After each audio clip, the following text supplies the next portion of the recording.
पद्मिनी एकादशी। अधिक मास या पुरुषोत्तम मास के शुक्ल पक्ष की एकादशी को पद्मिनी एकादशी कहते हैं। इसे कमला एकादशी भी कहा जाता है। इस दिन राधा कृष्ण और शिव पार्वती की पूजा की जाती है। अन्य एकादशियों के समान ही इस व्रत के विधि विधान हैं।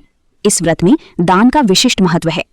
इस दिन कांसे के पात्र में भोजन, मसूर की दाल, चना, कांदी, शहद, शाक, पराया अन्न ग्रहण नहीं करना चाहिए। इस दिन नमक का प्रयोग भी न करें तथा कंदमूल फलादि का भोजन करें। अधिक मास की एकादशी अनेक पुण्यों को देने वाली है। इस एकादशी के व्रत से मनुष्य विष्णु लोक को जाता है। ये अनेक पापों को नष्ट करने वाली तथा मुक्ति और भक्ति प्रदान करने वाली है। इसके फल व गुणों को ध्यानपूर्वक पढ़ें। दशमी के दिन व्रत शुरू करना चाहिए। एकादशी के दिन प्रातः नित्य क्रिया से निवृत्त होकर पुण्य क्षेत्र में स्नान करने चले जाना चाहिए। उस समय गोबर, मृत्तिका, तिल, कुश तथा आमलकी चूर्ण से विधि पूर्वक स्नान करना चाहिए। स्नान करने से पहले शरीर में मिट्टी लगाते हुए उसी से प्रार्थना करनी चाहिए। हे मृत्तिकी, मैं तुमको नमस्कार करता हूँ। तुम्हारे स्पर्श से मेरा शरीर पवित्र हो।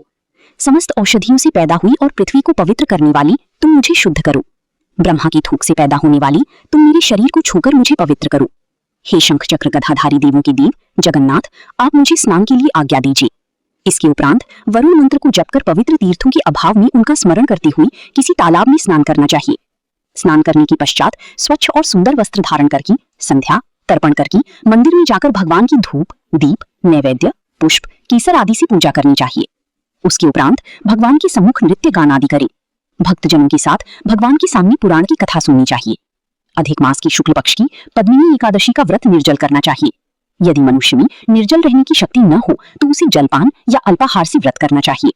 रात्रि में जागरण करके नाच और गान करके भगवान का स्मरण करते रहना चाहिए। प्रतिपहर मनुष्य को भगवान या महादेव जी की पूजा करनी चाहिए। द्वादशी के दिन प्रातः भगवान की पूजा करें, फिर ब्राह्मण को भोजन करवाकर दक्षिणा सहित विदा करें। इसके पश्चात स्वयं भोजन करें। पहली पहर में भगवान को नारियल, दूसरी में बिल्वफल, तीसरी में सीताफल और चौथी में सुपारी, नारंगी अर्पण करना चाहिए।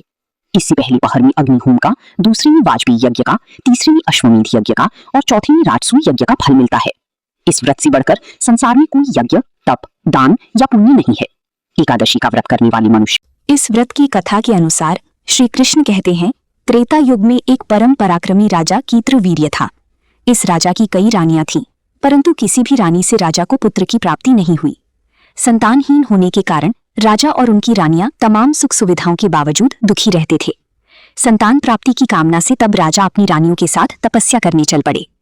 हजारों वर्ष तक तपस्या करते हुए राजा की सिर्फ हड्डियां ही शेष रह गईं, परंतु उनकी तपस्या सफल न रही। रानी ने तब देवी अनुसूया से उपाय पूछा। देवी ने उन्हें मल मास में शुक्ल पक्ष की एकादशी का व्रत करने के लिए कहा। अनुसूया ने रानी को व्रत का विधान भी बताया।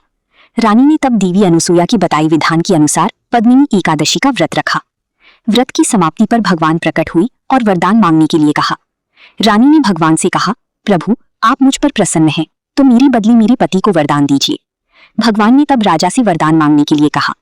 राजा ने भगवान से प्रार्थना की कि आप मुझे ऐसा पुत्र प्रदान करें जो सर्वगुण संपन्न हो, जो तीनों लोकों में आदरणीय हो और आपके अतिरिक्त किसी से पराजित न हो। भगवान तथास्तु कहकर विदा हो गई। कुछ समय पश्चात रानी ने एक पुत्र को जन्म दिया जो कार्तवीर्य अर्जुन के नाम से जाना गया। कालांतर में यह बालक अत्यंत पराक्रमी राजा हुआ जिसने रावण को भी बंदी बना लिया था। जय जय श्री हरि।